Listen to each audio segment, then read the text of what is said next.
ini akan membagikan ilmu, begitu kita belajar bareng, kita sharing bareng, ya, tentang budaya positif dan penerapannya. Ya, insya Allah nanti kita 1 jam ke depan kita akan membahas tentang ini, begitu ya.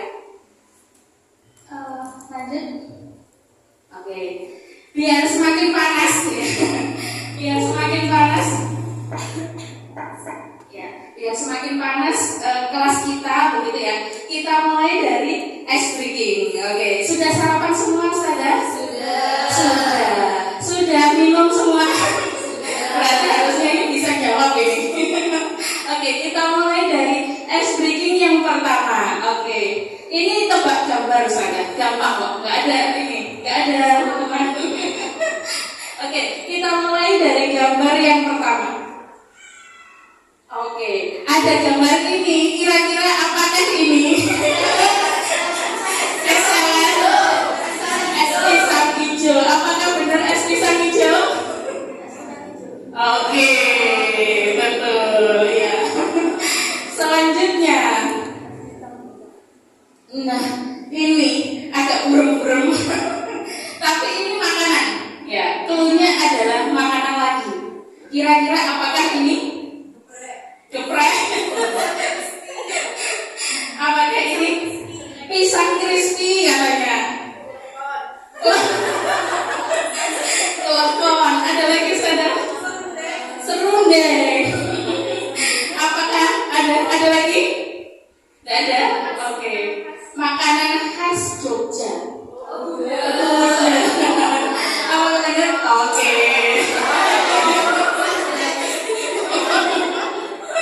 Iya. Memang mikrofnya ini biar menjebak memang sengaja. Oke, lanjut. Gambar berikutnya. Nah, jempolnya saja. Kira-kira siapakah beliau? Pak Jokowi. Ada yang lain? Anies. Siapa ada lain? Yang lain? Pak Nadiem. Oke. Siapakah beliau? Kita cek. Betul, Ustazah. Masya Allah. Oke, terakhir yang demikian. Oke, terakhir. Nah, cuma rambut dan apa ya? Megawati. Oke. Puan Maharani lagi hits ini. Oke. Siapakah beliau? Nah, ternyata bukan Bu Puan, bukan Bu Megawati, ternyata Nunung ya, pelawak ini. Oke. Jadi sudah ini ya, sudah pemanasan ya, sudah fokus semua ya. Oke. Kalau sudah kita masuk ke tujuannya. Ya. Jadi Ustazah, kenapa kita berkumpul di sini? Yang pertama memang kita belajar bareng, Ustazah. Nah, selain itu, ya ini adalah berbagi pengalaman tentang penerapan budaya positif di lingkungan sekolah, begitu ya. Jadi intinya kegiatan ini itu kita sharing bareng, belajar bareng tentang budaya positif itu apa sih, begitu. Ya. Terus selanjutnya, nah, kita bikin kesepakatan kelas dulu ya. Jadi kesepakatan kelas ini adalah sesuatu yang nanti yang kita lakukan di dalam kelas ini. Kira-kira aturannya seperti apa? Misalkan apa ya kemarin? Misalkan harus aktif, saling menghargai, aktif begitu. Misalnya lagi ini apa namanya? Menjaga ketertiban kelas. Nanti membuat menulis sticky note ya, satu saja. Kira-kira apa? Ya, keyakinan belajar kita hari ini.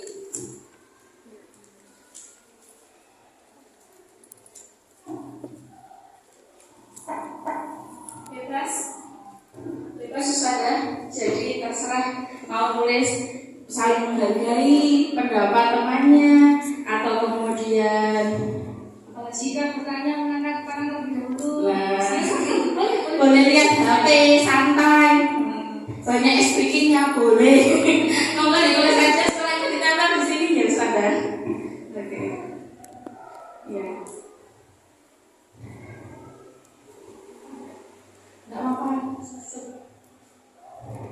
Monggo. Bisa ditanya.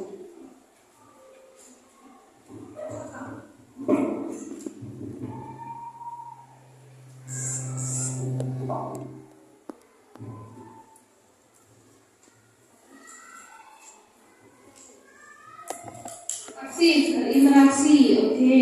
Monggo, yang lain.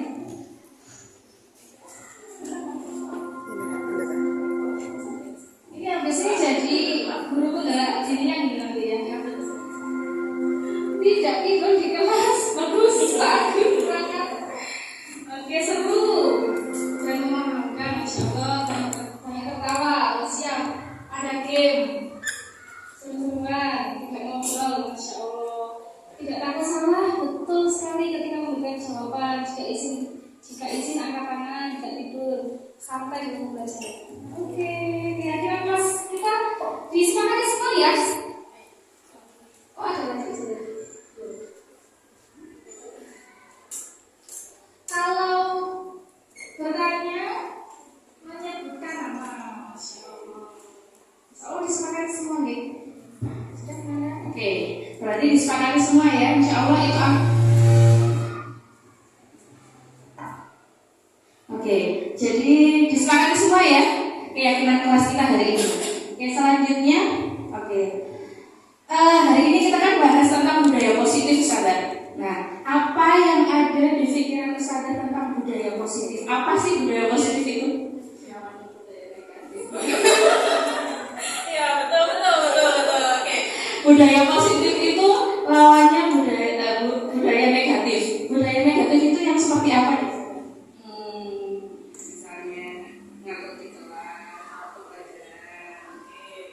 Berarti harapannya tidak ngantuk di kelas atau budaya positif gitu ya, saudara. Oke, ada yang lain, saudara? Budaya positif mungkin bisa lebih diartikan seperti perkataan yang positif, perbuatan yang positif. Jadi ketika kita kadang kita menyerah, itu diberikan kata yang positif seperti itu dan lain-lain, yang bisa membuat kita lebih maju lagi, lebih baik lagi. Oke, terima kasih, masya Allah. Ternyata tidak hanya tindakan katanya. Tadi yang pertama kan tindakan, yang kedua dari Sadara menyampaikan bahwa budaya positif itu juga dari kata-katanya, juga mungkin dari lingkungannya, begitu ya. Yang semua positif sehingga tidak takut untuk berperilaku macam-macam. Begitu kan? Oke, apakah betul seperti itu? Kita cek. Oke. Ya. Ternyata ya, budaya positif itu adalah kebiasaan-kebiasaan dan keyakinan positif dalam lingkungan sekolah sehingga mampu membuat rasa aman, nyaman pada murid dalam proses pembelajaran. Artinya budaya positif itu tidak hanya cuma tindakan, tapi juga lingkungan. Kemudian juga mungkin ketika menyampaikan pendapat dia sangat dihargai, tidak ada benar, tidak ada salah. Kita merespon hal itu dengan positif. Itulah budaya positif. Jadi budaya positif itu tidak hanya sekedar perilakunya harus positif, bukan. Tapi dari segi lingkungan yang kita hadirkan di kelas itu harus positif. Artinya kita tidak gampang mengejar seorang, ya enggak? Terus kemudian kita juga tidak langsung menyalahkan anak, gitu. Tapi kita bentuk positif. Apa yang mereka lakukan kita hargai. Tujuannya apa sih? Ternyata tujuannya itu adalah membuat rasa aman dan nyaman. Kira-kira kalau anak-anak sudah nyaman dan merasa aman, apakah yang terjadi pada anak-anak? Suka belajar. Betul. Suka belajar dan belajarnya itu dari hatinya mereka, bukan dari sebuah paksaan. Karena kita sudah membentuk ya, lingkungan itu positif ya. Terus kemudian ternyata budaya positif itu juga mampu membuat anak itu berpikir dulu sebelum bertindak ya, dan menciptakan merdeka, mandiri dan bertanggung jawab pada anak. Ketika dia positif ya, ketika kita membiasakan positif, dia melakukan sesuatu itu karena yang tadi saya sampaikan, karena dirinya tahu yang dia lakukan begitu, dan dia tidak takut tahu alasannya. Dan ketika dia punya alasan, kita hargai alasan itu. Makanya itulah budaya positif. hanya sebuah tindakan tapi juga lingkungan, begitu ya. Itu budaya positif sedikit. Nah, apa saja yang dibahas, bagaimana cara membentuk atau menghadirkan budaya positif itu dalam sebuah pembelajaran. Nah, kita mulai dari perubahan paradigma. Setuju tidak? Misalkan dulu itu guru itu bisa mengontrol murid. Setuju tidak? Guru itu bisa mengontrol murid. Setuju. Oke, setuju.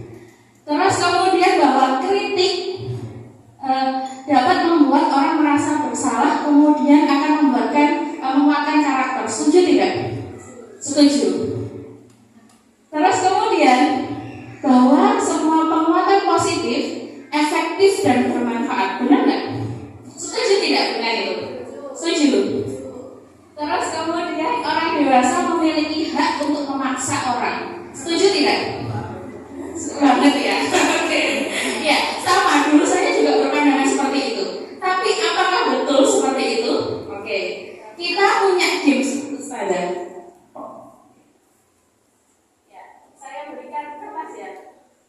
Saya berikan kertas. Ya, kelompokan ya Ustazah, dua orang. Ya. Ini sama ini. Ya. Ya.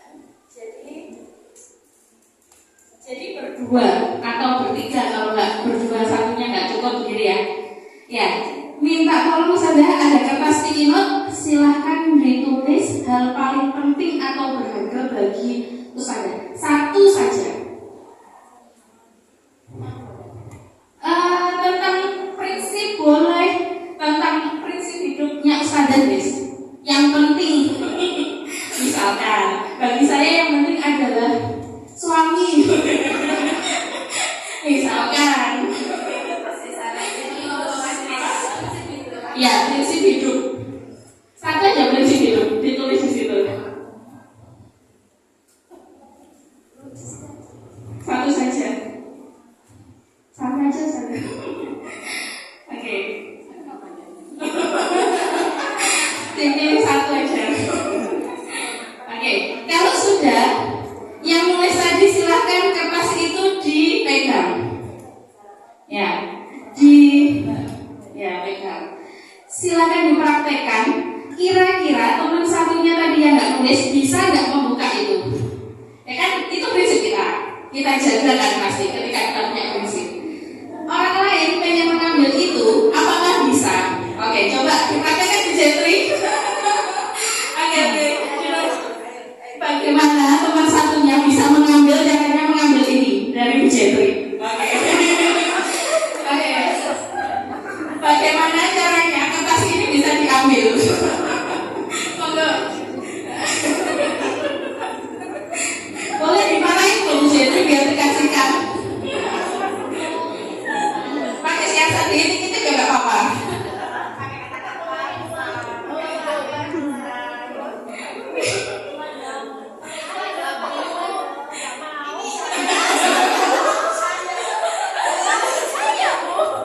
Oke, ya sudah terima kasih. Apa saja yang didapat dari sini tadi? Senioritas, kalau sudah senior nggak bisa nih. Senioritas, kalau beliaunya senior, anak yang muda ini nggak bisa harus mengganggu bukan? Atau ada yang lain? Monggo bisa nggak tadi? Nyoba membuka temannya, punya temannya. Kira-kira bisa, tapi kita nggak bisa memaksa orang. Oke, bisa tapi tidak bisa memaksa orang. Yang berhak membuka sama menutup itu siapa? Yang punya sendiri. Artinya apa? Pernyataan ini tadi benar nggak? Bahwa kita bisa mengontrol anak, bahwa kita ya bisa memaksa anak. Benar nggak pernyataan itu?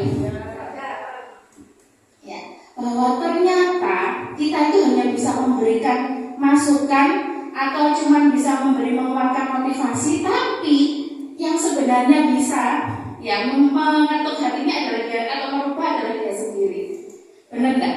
Ya. Jadi ada sebuah perubahan paradigma. Kalau dulu guru itu harus memberi. Saya kok orang tua. Sekarang itu nggak begitu. Ternyata yang bisa seperti itu ya anak sendiri. Mau perkembangan seperti apa ya anak sendiri itu yang menentukan. Kita tugas guru adalah menuntun biar anak itu sesuai di jalannya, biar tidak salah jalan. Begitu. Kita tidak bisa memaksakan. Jagung kemudian saya minta untuk tumbuhnya jadi apa ya? Padi atau stroberi yang enak, nggak mungkin bisa. Sama anak yang misalnya dia pintar matematika, terus kemudian atau dia pintar hafalannya, kita paksakan untuk hal yang lain, nggak akan bisa. Karena yang tahu adalah mereka sendiri. Kita hanya bisanya adalah menuntun atau mendampingi mereka untuk mencapai titik ya, yang maksimal dari dirinya, titik maksimal potensi dari dirinya, begitu. Dilanjutkan. Ya, jadi nanti bergantian ya. Saya dulu, kemudian nanti Ustaz Tika yang ngasih materi begitu. Karena 1 jam maksimal. Ya, ternyata penemuan baru tentang teori kontrol menyebutkan bahwa kita itu tidak bisa mengontrol orang lain. Kita hanya bisa, hanya orang itu sendiri yang bisa mengontrol dirinya. Seperti tadi, kita nggak bisa minta Ujetri buka. Kalau tidak Ujetri, dengan kerelaan hatinya membuka. Begitu. Sama halnya ketika di pelajaran, kita tidak bisa meminta anak harus mengikuti kita, nggak bisa. Yang bisa kita lakukan adalah mengetuk hatinya, mengajak mereka berbicara bahwa yang benar itu seperti itu. Nanti akan dikembalikan ke anak itu sendiri mau seperti apa dia. Nanti ada caranya. Nah, nanti ini masih awal saja. Jadi cara berpikirnya dulu. Oke. Kemudian ternyata setiap yang dilakukan orang atau setiap perilaku yang dilakukan anak itu pasti ada tujuannya. Dan kita harus tahu tujuan itu. Biar kita tahu bagaimana treatment yang pas untuk anak itu. Begitu. Terus kemudian yang ketiga, realitas atau kebutuhan anak itu berbeda-beda. Nanti kita juga akan belajar tentang kebutuhan manusia, kebutuhan anak itu apa. Insya Allah nanti akan disampaikan oleh Ustaz Fika. Kemudian yang terakhir, prinsipnya anak itu adalah cara berpikir menang-menang. Menang-menang itu apa sih? Artinya terbebas dari yang namanya intimidasi. Nanti bagaimana bisa memunculkan menang-menang itu nanti akan kita bahas. Begitu ya saudara. Jadi ternyata dari teori kontrol Dr. William Glasser ini ya, yang tadinya ilusi paradigma tentang kita bisa mengatur orang ternyata tidak seperti itu. Gitu. Lanjut kita. Oke. Yang pertama kita bahas tadi dari teori bahwa kita tidak bisa mengontrol orang lain. Dari hal kecil yaitu disiplin. Menurut Ustazah kita bisa nggak sih memaksa anak untuk disiplin? Nggak bisa ya. Kenapa nggak bisa?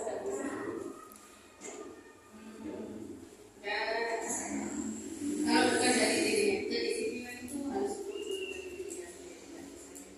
maksa. Masya Allah, langsung paham tadi dari teori yang sebelumnya langsung berubah. Bahwa ternyata kita itu tidak bisa memaksakan disiplin. Karena arti kata disiplin positif itu adalah seorang anak itu bisa mengontrol diri dengan menggali potensi agar mencapai tujuan mulia. Jadi, ketika seorang anak itu tahu tentang nilai-nilai yang berharga, ya, anak itu pasti tidak akan melakukan perilaku yang menyimpang. Itu prinsipnya. Karena ternyata disiplin itu adalah dia itu bisa mengontrol dirinya anak itu untuk tidak melakukan perilaku menyimpang. Karena tahu bahwa ada nilai yang lebih penting daripada itu, atau nilai yang dipegang oleh dia. Logikanya adalah ketika anak itu misalkan tahfidz, ya kan, tahu punya hafalan dan lain sebagainya, pasti dia akan bisa mengontrol. Saya harus berperilaku seperti apa biar hafalan saya itu aman atau biar terjaga, begitu kan? Nah, artinya itu sudah tumbuh dari dirinya. Nah, yang perlu kita lakukan ketika ada anak yang sekarang masih menyimpang, bagaimana itu bisa muncul dari anak itu sendiri cara berpikirnya. Begitu. Nanti yang lanjut. Oke. Nah, yang perlu kita pahami yang berikutnya adalah motivasi tadi. Teori motivasi bahwa orang berperilaku itu pasti ada motivasinya. Kalau ya menurut teori, mungkin tidak orang berperilaku itu tanpa motivasi. Mungkin tidak. Saya pokoknya harus melakukan aja gitu. Mungkin tidak orang melakukan atau anak melakukan hal seperti itu tanpa ada motivasi sama sekali. Terus Anda berangkat misalkan, kalau berangkat jam 7, kenapa kok berangkat jam 7? Ada ceklok, soalnya kalau nggak ceklok nggak dapat uang transport. Nah, pasti ada alasannya nggak sih kita berperilaku itu? Nah, ternyata ya kalau menurut teori motivasi, orang berperilaku itu ada 3 motivasinya. Yang pertama adalah menghindari hukuman. Jadi orang anak disiplin, kemudian mungkin kita datang tepat waktu, itu mungkin karena biar tidak dihukum atau tidak dipanggil oleh kepala sekolah kita. Mungkin begitu, ya. Terus datang pagi daripada nanti saya di apa itu namanya dijewer sama ibu kepala sekolah ya, begitu. Yang kedua, dan itu motivasinya dari eksternal, dari orang di luar kita, karena kepala sekolah, karena uang transport itu datangnya dari luar itu. Iya. Nah, ini nanti untuk mendapatkan imbalan. Nah, ternyata anak berperilaku itu ya berperilaku sesuatu ternyata ada tujuannya. Pernah nyoba nggak usah dari kelas?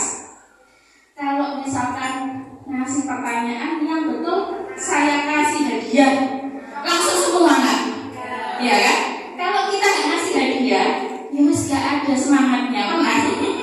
Nah, itu adalah dia berarti bukan karena kesadaran dia untuk aktif di kelas, tapi karena sebuah imbalan, reward yang ingin dia dapatkan. Begitu. Nah, nanti apa efeknya? Nanti akan disampaikan oleh Bu Fika. Kenapa itu? Nah, itu nanti akan disampaikan oleh Bu Fika.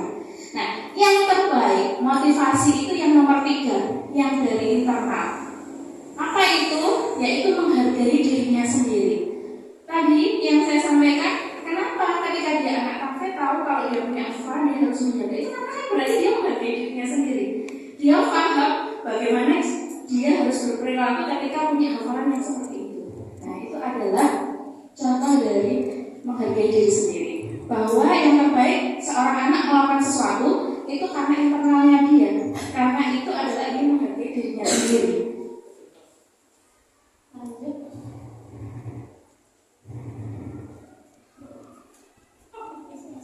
Oke, terakhir keyakinan kelas. Nah, keyakinan kelas ini apa? Jadi untuk membuat tadi ya disiplin, kemudian biar membuat anak tadi motivasinya dari intrinsik atau dari dalam dirinya, mungkin bisa dipraktekkan sudah dipraktekkan atau belum? Kalau belum mungkin bisa dipraktekkan. Jadi ini adalah membuat keyakinan kelas di awal. Mungkin sebelum pembelajaran awal tahun ajaran baru ya, atau mungkin awal kita masuk di kelas itu boleh, atau kalau kita sudah terlanjur ya di tengah-tengah nggak apa-apa. Intinya, tapi yang bagus itu di awal. Kenapa? Mereka masih belum begitu kenal kita, jadi kita masih saling mengenal. Terus kemudian kesepakatan itu dijalankan. Keyakinan kelas ini adalah tadi untuk mendukung keyakinan intrinsik, di mana keyakinan kelas itu menggerakkan anak ya untuk mengikuti peraturan itu, tapi keyakinan kelas itu datangnya dari mereka sendiri. Misalkan seperti ini. Ini contoh. Jadi anak diminta kira-kira ketika pelajarannya ustazah gimana ya aturan di kelas kita. Gitu. Bukan dari kita, kalian harus tidak boleh ngantuk. Gini-gini, itu dari mereka itu. Itu dari kita. Akhirnya mereka terkadang ngantuk di kelas. Tapi kalau itu dari mereka sendiri, harusnya bisa dari intrinsik orang ya, dari dalam, motivasinya dari dalam anak itu. Jadi dimulai dari hal-hal kecil seperti ini. Coba tuliskan aturan kita atau keyakinan kelas kita ketika di kelas itu harus bagaimana sih? Kita harus bagaimana sih ketika di kelas itu? Gitu. Menghormati ustazah, tidak tidak boleh ngantuk. Nanti akan macam-macam. Bu Vika kemarin sudah nyoba juga ya? Ya, ini contohnya. Ini kalau di kelas saya pakai sticky note sama dengan ini misalkan. Apa sih? Ya disuruh nulis. Kira-kira apa keyakinan kelas kita begitu. Terus kemudian yang lainnya. Nah ini mereka tempel seperti tadi saja contohnya dari anak-anak sendiri. Ya. Kemudian yang berikutnya. Nah ini dari Bu Vika. Ini hasilnya Bu Vika kemarin misalkan pakai Padlet. Nah, pakai ya Padlet. Itu anak-anak nulis di depan gitu. Nah, pakai satu laptop nulis begitu. Yang muncul dari anak ketika izin ketika minum, terus boleh makan jajan misalkan. Terus kemudian tertib di kelas. Apakah semua harus kita turuti? Nah, nanti itu tergantung kesepakatan kelas mereka. Nanti kita yang mengarahkan, makanya guru itu tugasnya menuntun. Kalau misalkan makan di kelas, benar tidak? Kita hanya memberi kata-kata pertanyaan-pertanyaan pemantik atau pertanyaan-pertanyaan yang bisa membuat daya kritis atau nalar atau motivasi intrinsik itu muncul. Kalau coba temanmu kalau nulisnya begitu sesekali, misalkan apa ya tadi? Ya itu tadi, boleh jajan. Kalau boleh jajan kira-kira gimana? Benar enggak ini kalau di kelas kayak gitu? Misalkan gitu kan?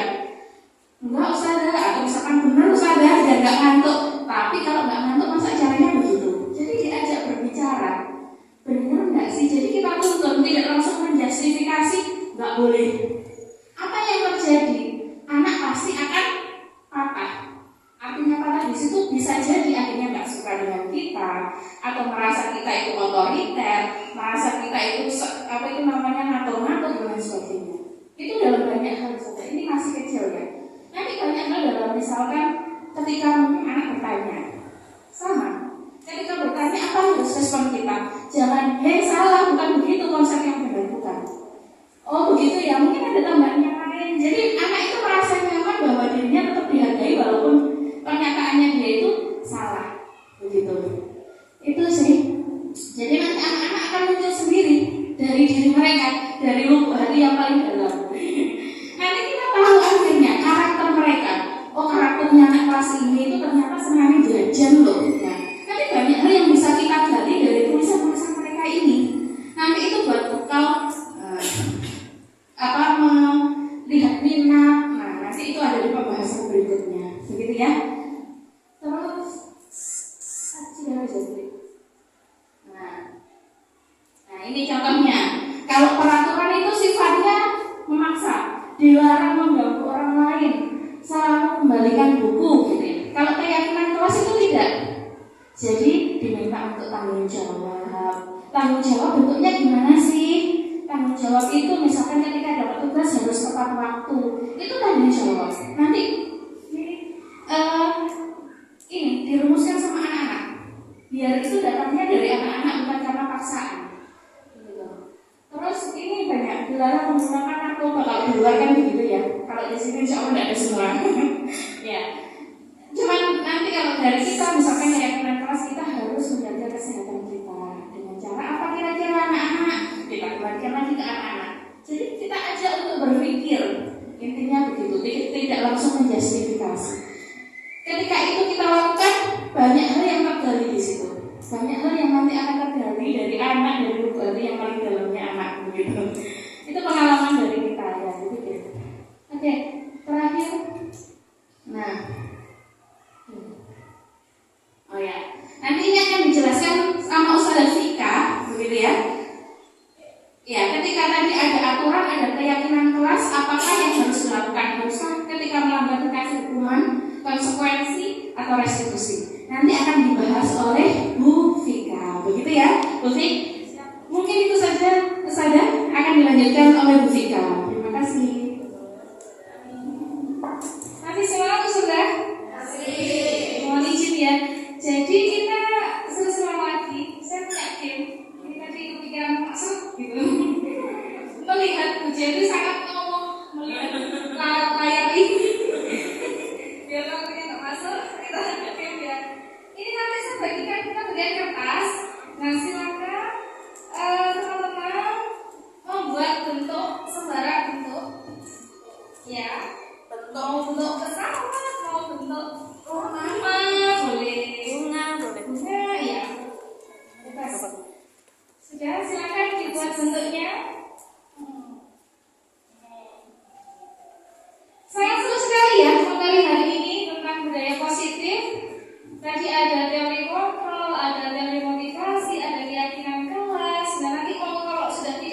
sabar untuk segera praktek dan nggak nunggu lama di ajaran baru, jadi ya boleh, katanya benar-benar boleh di tengah-tengah pembelajaran teman-teman mempraktekkan membuat keyakinan belajar atau keyakinan kelas gitu. Kalau pengalaman saya membuat keyakinan itu ini biasanya kalau mau diskusi juga gitu, mau diskusi mau presentasi anak-anak saya ajak untuk ayo kita buat kesepakatan kelas dulu. Itu biasanya isinya ya anak-anak kalau saya mau bertanya menghargai teman yang masih bicara kayak gitu. Dan itu efeknya sangat luar biasa kita rasakan semuanya ya.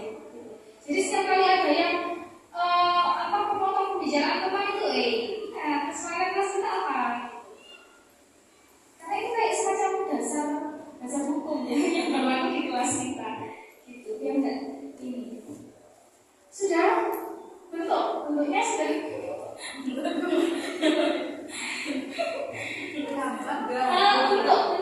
bentuk kan misalnya pesawat nanti kan buat jendela jadi kan buat dompet atau buat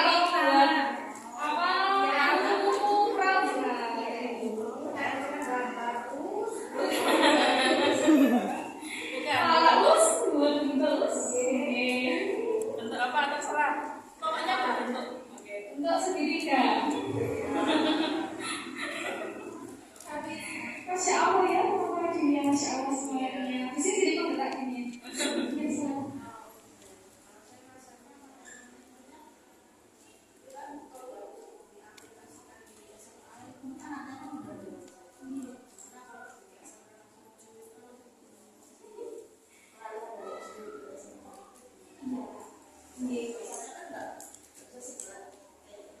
Oh iya. Sama-sama.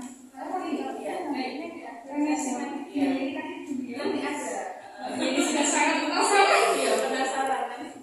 Siapa ya, kita tulis dulu, kita catat dulu, kita tahu. Sudah, itu dia. Yang sudah dulu aja ini. Siapa ya? Ustazah. Mbak Yeni. Buat apa Mbak Yeni? Terus? Kenapa Mbak Yeni? Pesawat, coba Mbak Yeni. Gimana punya pesawat Mbak Yeni? Pesawat?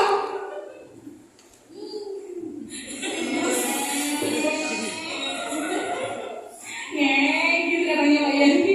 Mbak Yeni membuat pesawat punya untuk bagus tuh Mbak Yeni. Pesawatnya.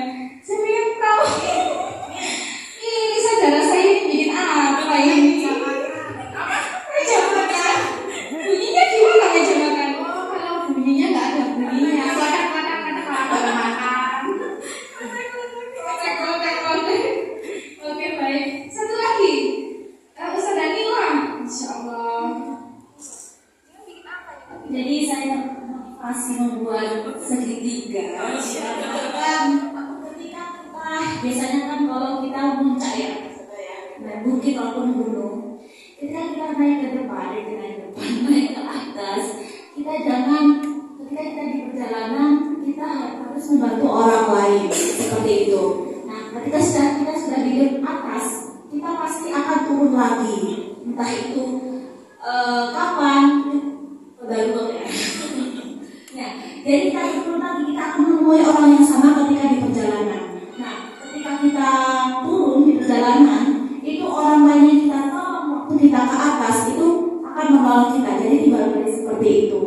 Nah, itu adalah jadi orang yang menolong kita itu akan menyokong kita ke atas lagi seperti itu. Mendorong. Oke.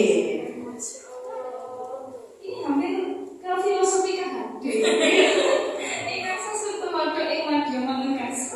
Tulisan ada itu ada filosofi banget ya ternyata. Masya Allah, takbir. Masya Allah, ternyata makanya sangat benar-benar semua. Masya Allah ya.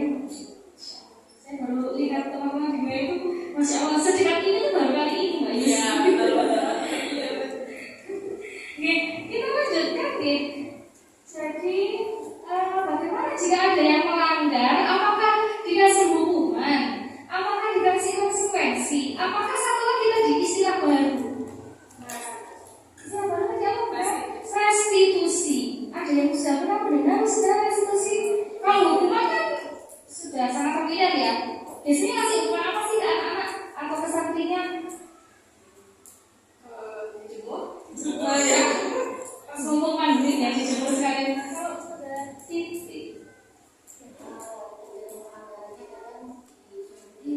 Kadang suruh menjelaskan kalau mereka nggak perhatikan ngobrol sendiri, suruh ke depan jelaskan yang barusan saya jelaskan.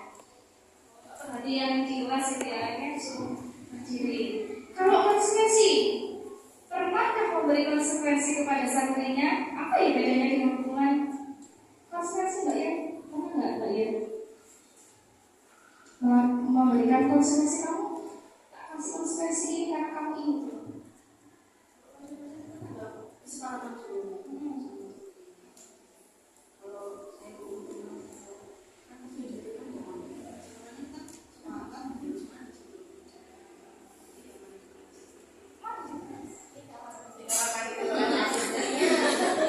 Oke, sebenarnya sudah menjalani resolusi, pernah belum? Atau baru ini? Baru ini ya. Penasaran nggak? Penasaran dong. Oke, coba kita ini dulu. Kita mendengarkan atau membaca filosofi KHD tentang merdeka. Merdeka itu artinya tidak hanya terlepas dari perintah, akan tetapi cakap membuat perintah diri sendiri. Artinya kalau misalnya ya kita sering menemui anak-anak yang sudah alumni kita mungkin ya berkerudung pendek, berarti dia sudah merdeka apa belum ya?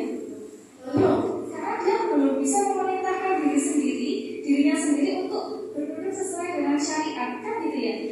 Nah gimana nanti kita membuat anak-anak itu merdeka? Gitu. Next. Nah, kita coba lihat apa bedanya hukuman, konsekuensi, dan restitusi. Coba ada diklik, itu yang ada. Diklik garis ini link. Semuanya itu satu garis. Semuanya. Nah, saya dilihat hukuman itu adalah ternyata sesuatu yang menyakitkan. Kalau konsekuensi sesuatu yang terjadi, restitusi adalah sebuah pilihan. Jadi hukuman itu yang pokoknya bersifat menyakitkan, dan itu datangnya dari guru, membuat dia tertekan, membuat dia menjadi pendendam, dan kayak gitu. Itu justru hukuman. Gitu. Atau nanti kalau misalnya kita beri hukuman terus dia dendam ke kita, orang-orang ban motor orangnya jangan kita messi pas pulang, dia dendam begitu. Nah, korban mendapat keadilan, korban bisa diabaikan. Kalau restitusi korban mendapatkan ganti. Kemudian biasanya kalau hukuman peraturannya adalah ini, kamu harus begini. Itu hukuman. Gitu. Kalau konsekuensi lebih ke yang tidak bersifat fisik lah, biasanya kayak coba jelaskan tadi saudara coba bilang jelaskan apa yang sudah jelaskan. Nah, kayak gitu itu konsekuensi. Kalau saya push up 10 kali karena kamu terlambat itu hukuman. Gitu. Nah, bagaimana dengan restitusi? Restitusi ini adalah sebuah cara yang dianggap paling baik untuk menghadapi masalah-masalah si anak-anak. Begitu. Next, jadi restitusi itu sifatnya nanti akan jangka panjang. Itu dibuat semacam anak itu diajak ngobrol, dipanggil, diajak ngobrol. Kenapa kamu melakukan itu? Nanti ada tahapannya gimana?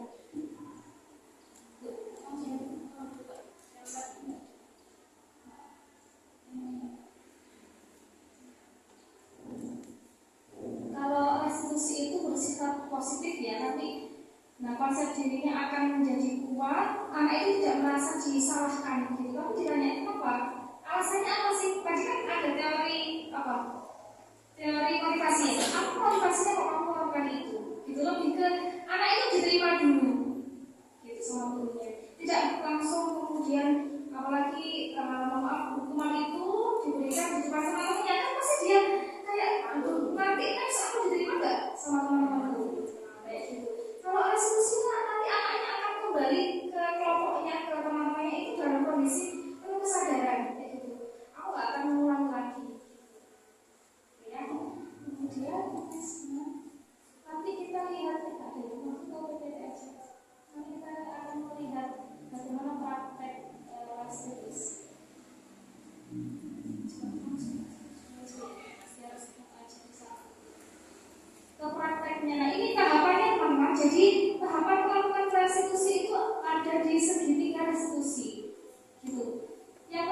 dalam satu identitas bahwa setiap orang itu pernah melakukan kesalahan, karena itu dipanggil. Saudara juga dulu pernah loh melakukan kesalahan yang sama dengan kamu. Kamu saudara pelan-pelan memperbaiki diri, nah kayak gitu. Saja disadarkan gitu. Kemudian di sisi yang sana validasi tindakan yang salah. Nah, kamu masih punya alasan kok melakukan ini, coba sih sebutkan. Kenapa kamu melakukan itu? Kemudian menanyakan keyakinan. Yang kamu lakukan tadi sudah sesuai dengan keyakinan pasti enggak? Gitu. Kalau belum, apa sebutkan keyakinan yang sudah kita sepakati? Yang sudah kamu lakukan apa? Dia nggak bingung teman-teman. Ini kita sudah mempraktekkan studi dalam institusi. Nah, sedikit. Ini kelasnya beranda. Kasusnya adalah terlambat. Nah, ini terlambat. Nggak bisa dipasang lagi.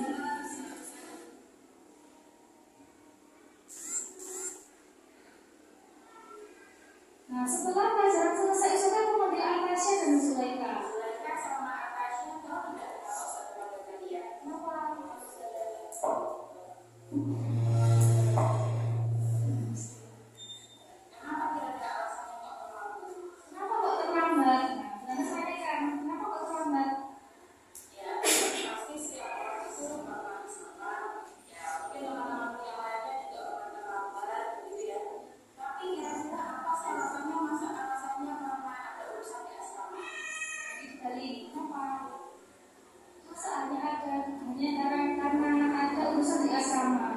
Kayaknya Bunda belum yakin ini. Ini dari informasi.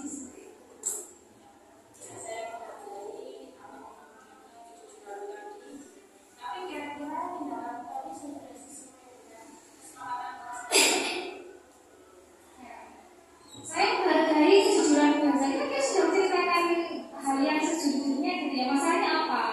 Gitu. Tapi itu kan melanggar kesepakatan kelas kita. Tidak kamu sudah tahu apa belum?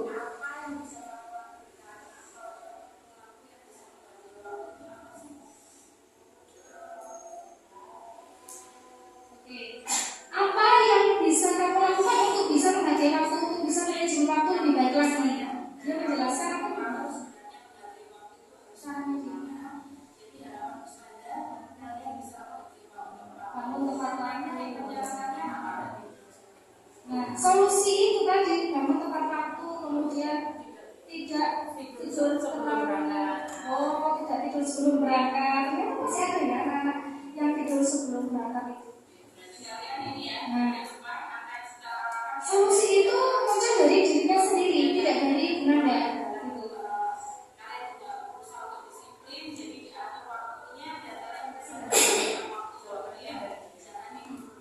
Ini Bunda menegaskan kembali. Oh, jadi kamu supaya nggak terlambat lagi harus apa namanya? Kemudian tidak tidur sebelum berangkat. Dikuatkan lagi.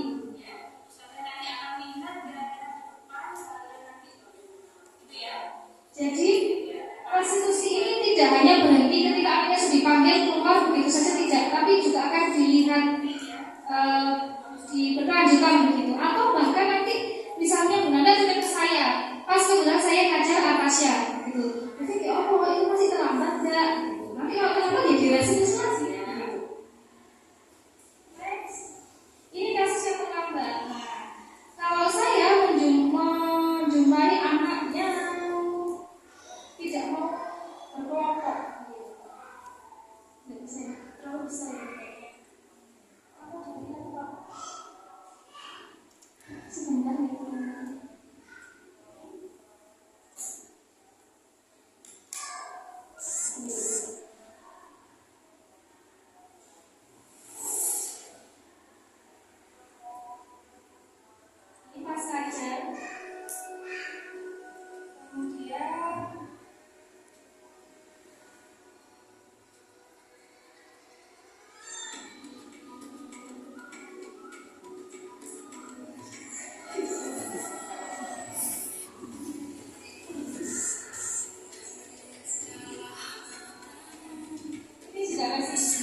datang terlambat, padahal ya nggak pakai naik motor ke sekolah kan, tinggal jalan, jaraknya juga nggak jauh gitu. Kira-kira apa ya, kenapa kok masih ada anak yang apa namanya ribet sendiri ketika pelajaran, sukanya gambar di kelas, apa namanya nggak menerima temannya.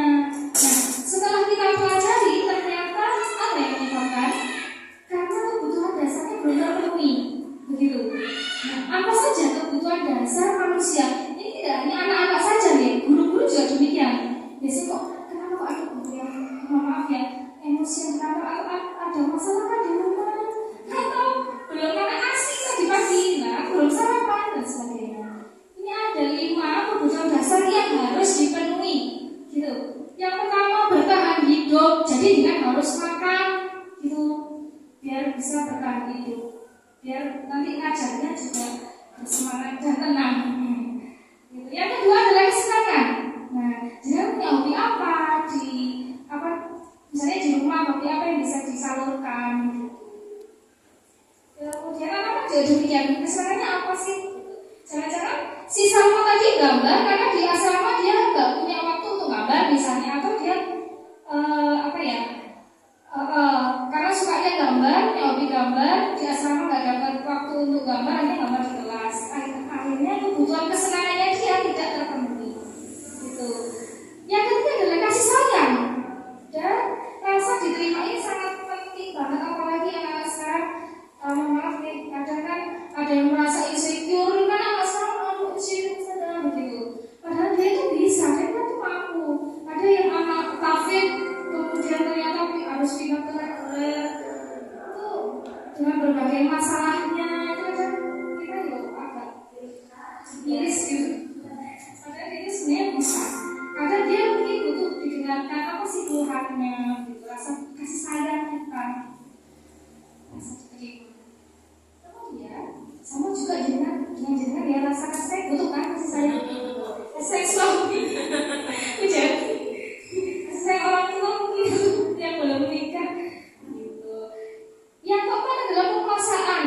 Nah, ini kenapa kok masih ada anak yang apa namanya ketika di dirinya atau di sekolah itu kok masih nggak menguasai pelajarannya begitu kan, ada apa gitu. Mungkin dia lama nggak masuk, akhirnya dia nggak menguasai materi. Treatmentnya seperti apa? Kita bisa ya kasih kebutuhan penguasaan ke anak itu dengan kasih tambahan materi, tambahan. Kemudian kebebasan. Nah ini penting. Jadi itu kebebasan juga ya. Kebebasan berekspresi bisa jadi apa namanya membuat quotes, membuat apa namanya misalkan caption dengan rasa yang apa namanya bebas tanpa intervensi. Nah itu juga ternyata kebutuhan kita, demikian juga anak-anak gitu. Makanya kan dia kan dikasih waktu untuk free, ya me time. Nah kita butuhkan ke bunda semua kan begitu ya. Itu juga kebutuhan kebebasan. Ini harus terpenuhi ya teman-teman ya. Jadi supaya tidak pijakan anak-anak berperilaku itu ini sebenarnya. Kenapa kok ada yang terlambat? Kenapa kok ada yang suka gambar di kelas ya?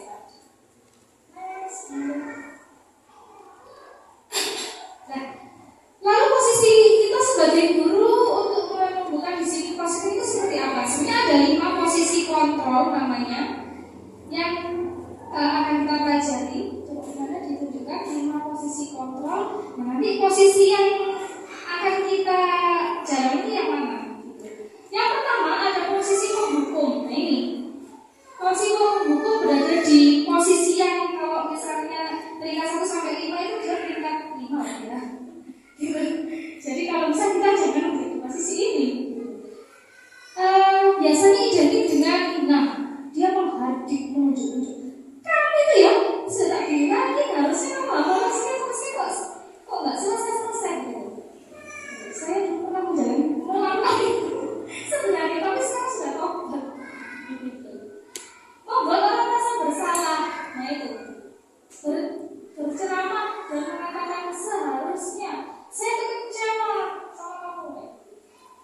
pertama, kemudian apa sih tawaran itu loh, Mbak Dwi, karena kan sudah akan sama Bumi, nggak usah, ayo nggak usah, akhirnya jadi dari posisi kita sebagai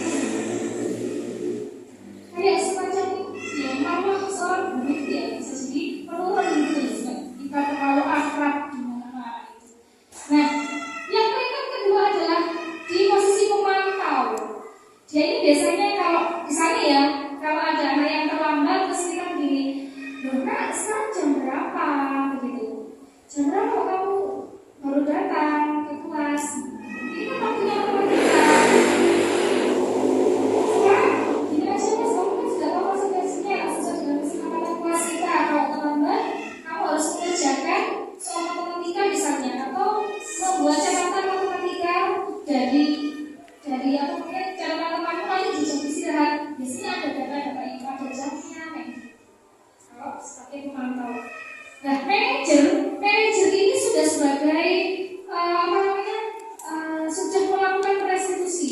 Kalau manajer, gitu ya, yang tadi itu, yang kayak dikatakan Bunda sama saya tadi itu posisinya adalah manajer. Gitu. Kita boleh, ini kan manajer kan biasa sangat sulit kadang kita menghadapi anak jujur saja ya, menghadapi anak gambar juga.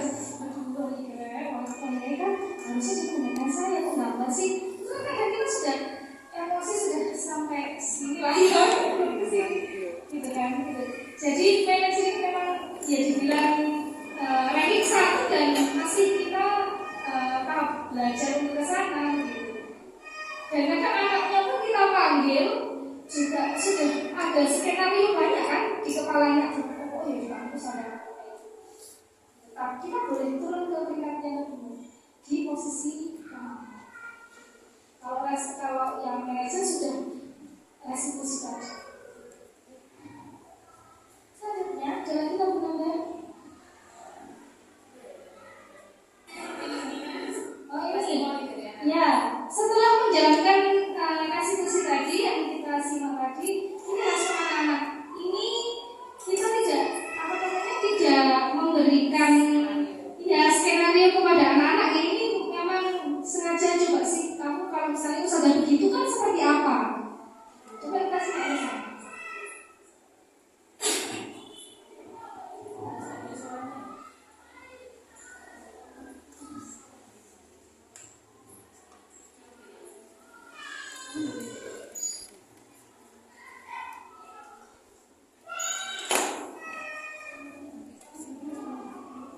Ya pakai satu.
ya, bukan rezeki, namanya mantel, jadi mantel.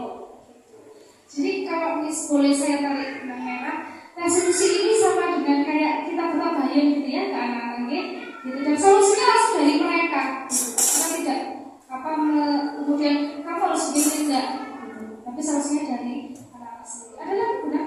Sepertinya kok sudah. Jazakumullah khair ustazah. Mungkin ada yang mau ditanyakan atau di-sharingkan, monggo. Tadi pertanyaannya Mbak Yeni sudah ya?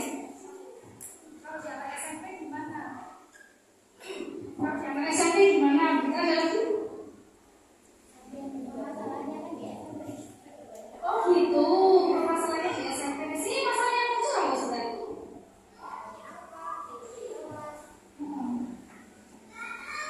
Tanya apa?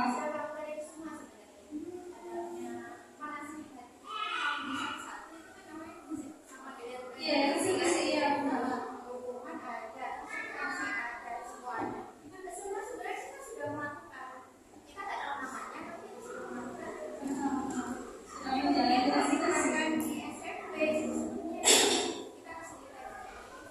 Sudah membuat keyakinan kelas sebelumnya. Kontrak belajar. Salah satunya apa? Kontrak belajar itu ya sama sesuai dengan masalah masing-masing kelas. Misal kalau itu masalah kebanyakan ikuti di kelas. Masalahnya banyak itu kan tidur di kelas apa? Itu yang paling urgent ya. Kalau semuanya kayak terlambat, tapi itu mungkin nggak setiap hari. Tapi kalau apa di dunia itu kayak langganan gitu loh. Saya nggak tahu kalau akademik, saya nggak tahu ya. Tapi kalau di dunia yang urgent itu, kadang mereka kita udah ngorek-ngorek dari sifat, ternyata di dunia pagi itu mereka sering apa, tapi di akademik juga, gitu loh. Jadi kita merasa beda ya, gitu maksudnya. Kalau itu diterapkan di dunia, apa seefektif di akademik gitu, apalagi untuk anak SMP. Oh dan ini maaf, saya perbaiki dan juga masalah jamnya ya. Kalau di akademik jamnya itu kan jamnya jam fresh pagi sampai efektif kan. Kalau kita kan subuh dan sore, nah itu kadang-kadang itu yang susah.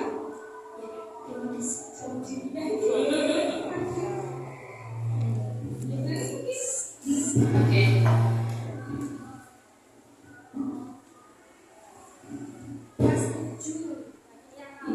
Ya. Mungkin nanti kita sharing-sharing ya sifatnya. Jadi mungkin kalau dari saya sebenarnya kalau misalkan restitusi itu sudah dilakukan gitu, keyakinan kelas itu sudah dilakukan, pasti kita tahu kan kenapa anak itu pasti ustazah males gini kita tahu sebenarnya. Ya, artinya males itu misalkan karena mungkin pelajarannya di pagi hari, misalkan begitu ya. Terus kemudian soalnya saya nggak bisa bahasa Arab sedangkan pelajarannya full bahasa Arab. Kita tahu kebutuhan anak.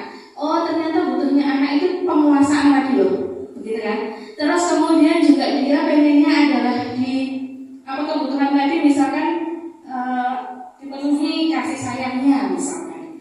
Artinya itu yang kita lakukan, bagaimana bisa mencukupi itu. Misalkan kalau anak misalkan butuh penguasaan, dia nggak bisa. Mau nggak mau kita harus mau memberi tambahan dasar untuk mereka. Misalkan dia tidak butuh penguasaan atau misalkan jadi ada waktu tambahan untuk pelajaran tambahan ya ketika dia tidak bisa. Kalau nggak gitu misalkan, mungkin kalau saya buat pelajaran itu menyenangkan. Salah satunya dengan cara game. Seperti tadi banyak gamenya, mungkin begitu ya. Jadi mungkin begini saja, menyambung kata, tapi dengan LCD, kemudian ada yang gerak-gerak, ada video-video, itu akan mungkin menggugah. Oh, saya pengen deh, misalkan ketika pelajaran dunia, fikih hadis misalkan, sirah misalkan, kasih contohnya videonya, misalkan begitu. Anda kesimpulan tanyakan satu-satu. Anak biasanya jadi ya kecuali kalau nanti tahfidz itu kan memang nggak bisa ya, karena memang dia harus setoran. Tapi kalau bisa mungkin ya, dia fleksibel kan begitu. Ditambah hal-hal yang untuk memenuhi kebutuhan dia, entah itu kasih sayang, entah itu rasa dihargai, pokoknya kasih itu begitu. Karena mungkin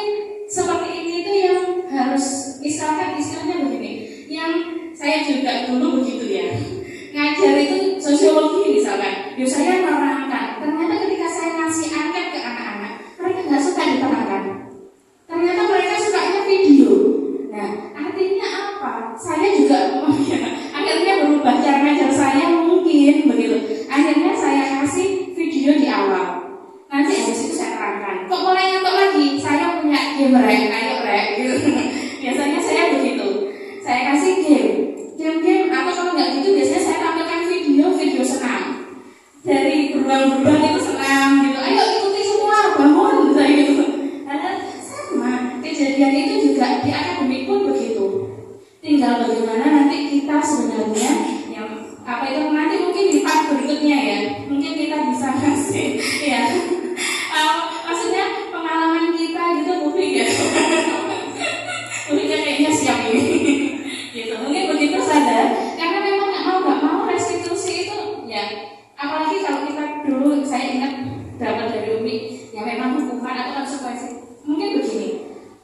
Jangan menggunakan kata hukuman, konsekuensi. Ketika sudah bikin kontrak belajar, kemudian sudah melakukan restitusi, kok pancet? Ya, mau nggak mau kita kasih konsekuensi. Kita sudah lokasi apa itu namanya?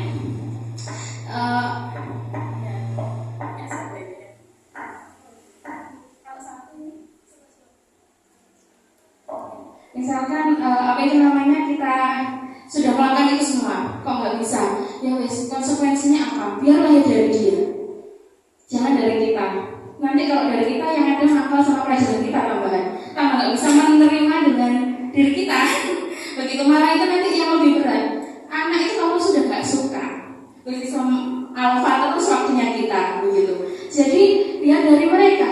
Kalau dari mereka solusinya, kalau suatu saat dia tidak melakukan, kamu yang ngomong sendiri. Itu biarkan. Itu proses pendewasaannya dia. Begitu. Yang penting kita selalu mengingatkan, menuntun, karena tugas kita hanya mengingatkan dan menuntun. Begitu kalau dari saya, mungkin tambahan mereka. Kebetulan mapel saya itu kan benar tahu ya.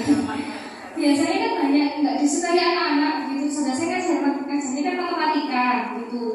Kan papan saya kan biasanya kan penuh. Itu sekarang sudah saya rubah sudah gitu. Karena dulu itu saya mengamati satu dua anak kok setiap Selasa ini kok nggak masuk. Oh ini gitu. Di sana memang dapat surat kadang itu kalau nggak dikasih surat mungkin saudaranya juga gede mungkin ya. Kok nanti kok nggak setiap Selasa tapi kita ini pokoknya ada itu nggak masuk. Terus akhirnya saya ke apa namanya lama-kelamaan ini saya juga kasihan dia gitu. Kasihan dia kan nggak dapat pelajaran kan. Gitu. Akhirnya saya sedikit mengikhlaskan untuk tidak apa ya menutupi materi gitu saudara. Jadi kadang 1 jam setengah kita beda setengah jam ya. 1 jam setengah itu memang anak-anak saya suruh inilah game gitu. Gamenya tapi tetap berkaitan dengan apa namanya pemahaman. Cuma caranya itu loh berbeda gitu. Jadi mulai akhir hari ini itu kan memang banyak masalah di anak-anak kita itu kan ada yang lama nggak sekolah, nah gitu. Saya tuh mencoba menggali minatnya sebenarnya ke pelajaran saya itu seperti apa, pengennya seperti apa gitu. Nanti mungkin maaf jangan bisa mencoba gitu. Minatnya di pelajaran fikih itu mau disampaikan dengan cara seperti apa sih? Nah, kayak gitu. Apakah dengan video tadi, apakah dengan saya harus membuat PPT atau saya harus menayangkan video dari YouTube? Itu nanti dibuat post-it begitu aja, tuliskan gitu. Nanti kan kita bisa untungnya pas selama ini matematika yang diinginkan anak-anak itu seperti itu begitu. Akhirnya ya iya setelah kita ganti itu ternyata Masya Allah alhamdulillah teman-teman tadi kan sudah usaha itu kan sudah melakukan ya Masya Allah. Bahkan mungkin namanya baru ini tapi sudah tahu cara-caranya itu yang sudah lama. Memang konteks apa namanya budaya positif ini atau restitusi tadi dalam di apa poinnya restitusi itu cocok atau bisa digunakan dalam segala konteks itu, konteks belajar dari TK, dari SD, dari SMP, ke SMA juga. Jadi kalau misalnya apa namanya yang Mbak ini sampaikan tadi kelas 7 sulit dibeginikan ya. Ini proses gitu Mbak Devi. Jadi kalau misalnya memang belum sampai di posisi manajer, kita boleh coba memantau dengan memberikan konsultasi. Jadi hukuman itu tidak dihilangkan sepenuhnya teman-teman, tapi diminimalisir atau diminimalkan. Karena itu tadi efeknya sangat itu anak merasa tidak diterima, jadi pendendam.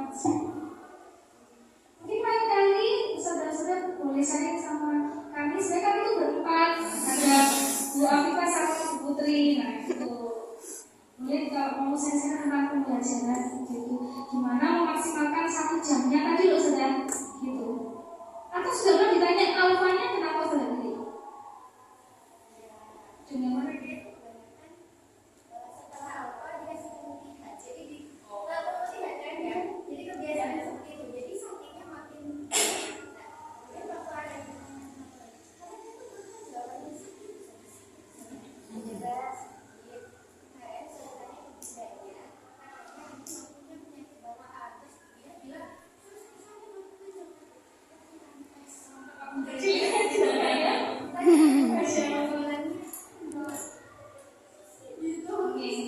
Mungkin kalau masih sulit dari begitu kita cari sisi lainnya atau mungkin dari sisi kitanya gitu. Coba sih ada sedikit yang mungkin bisa kita ubah gitu supaya anak itu mau masuk dan sebagainya gitu. Kita sama-sama belajar gitu. Jadi kadang waktu itu belum ada matematika itu teman saya satu jenjang begitu kelas 10-nya bapak sudah sampai jauh. Kelas 10 saya ya itu karena mungkin kebutuhan kelas gitu nih, dan anak-anak di kelas itu beda-beda gitu. Anak kelasnya bapak mungkin yang sudah sangat terus gak perlu dia harus termotivasi lah. Anak saya mungkin itu butuh sentuhan-sentuhan yang agak sedikit berbeda. Itu sih teman-teman yang bisa kita sharingkan hari ini. Ada lagi? Sudah. Jadi juga sebenarnya ya masih bisa bulan. Tidak usah kita berdua. Tapi kalau dinyalakan dua-duanya ini. Oke. Ya, terima kasih banyak Ustazah Jazakallah khair buat waktu kemudian semangatnya. Masih semangat ya Saudara? Oke. Ya, kita manggil teman-teman dari dunia kayaknya. Semuanya sungguh positif sekali. Terima kasih teman-teman. Salam buat saudara sama satu Unifah yang sudah mengizinkan teman-teman semua bertemu kami. Ya, oke. Mungkin kita akhiri walaupun tadi lupa ya kita akhiri.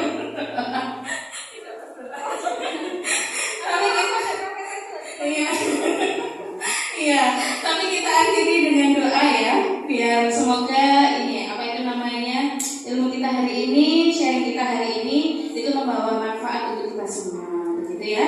Kita akhiri dengan doa istighfar dan doa kafaratul majelis. Astagfirullah.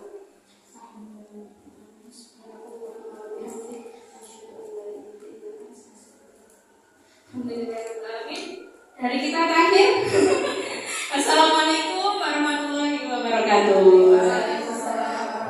Ya, Ustazah minta waktunya buat foto bersama ya, buat dokumentasi.